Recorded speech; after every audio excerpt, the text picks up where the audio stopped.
পঞ্চায়েত নির্বাচনের প্রায় এক বছর পার হতে চললেও বাম কংগ্রেস বিজেপি পরিচালিত মুর্শিদাবাদের সুতিওয়ান ব্লকের হারুয়া গ্রাম পঞ্চায়েতে উন্নয়নের কোনো কাজই হয়নি বলে অভিযোগ উঠেছে। স্থানীয় তৃণমূল নেতৃত্বের অভিযোগ, মুখ্যমন্ত্রী মমতা ব্যানার্জির উন্নয়নকে বাধা দেওয়ার জন্য জোট পরিচালিত এই পঞ্চায়েতে কোনো কাজ হচ্ছে না। ইতিমধ্যে তৃণমূল কংগ্রেসের তরফ থেকে গোটা বিষয়টি স্থানীয় বিডিও এবং জেলা শাসকের নজরে আনা হয়েছে। পঞ্চায়েতের উন্নয়নমূলক কাজের জন্য টেন্ডার না করায় ইতিমধ্যে হারুয়া গ্রাম পঞ্চায়েতের প্রধানকে শোকজ করা হয়েছে বলে জানিয়েছেন সুতিওয়ান ব্লকের বিডিও অরূপ সাহা।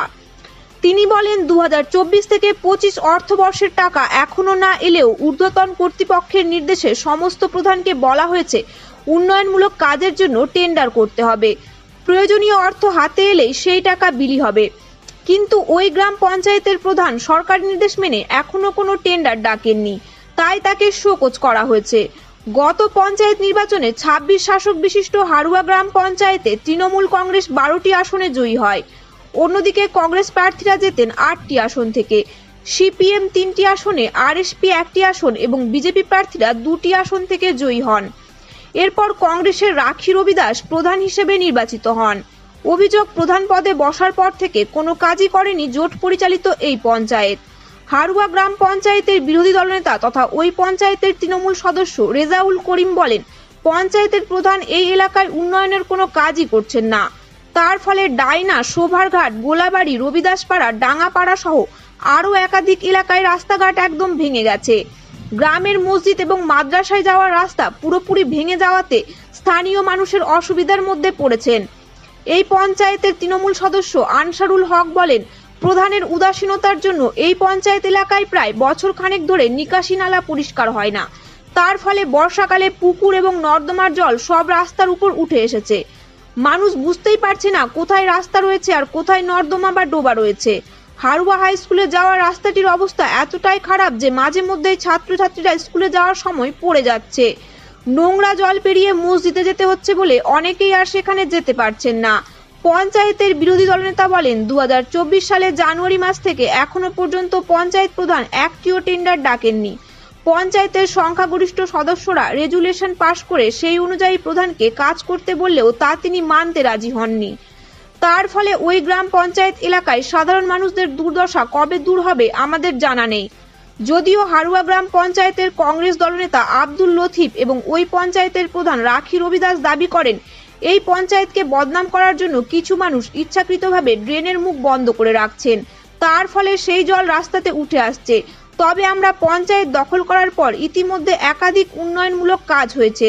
সরকার থেকে অর্থ না পেলেও ইতিমধ্যে আমরা নিজেদের উদ্যোগে বহু ড্রেন পরিষ্কার করেছি এবং একাধিক রাস্তা নির্মাণ করেছি।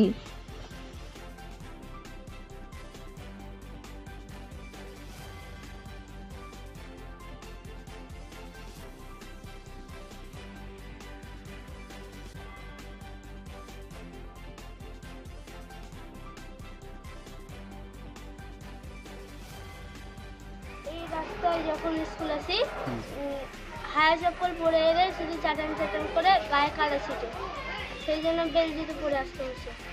বেশি জল হলে এইগুলো ডুবে যায় সব। এটা কিসের জল? জল ওই জলগুলো এগুলো করে আসছে। সৌমেন ঘোষ, আমি চাইছি এগুলো ঠিক হোক।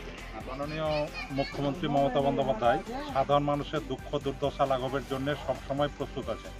বর্তমান যে আমাদের হারুয়া অঞ্চল যে প্রধান আছে, অকর্মণ্য প্রধান, এই যে মানুষের দুঃখ দুর্দশা এগুলো কি তিনি দেখতে পান না? আমরা তার জন্য কিন্তু এর প্রতিবাদ করছি।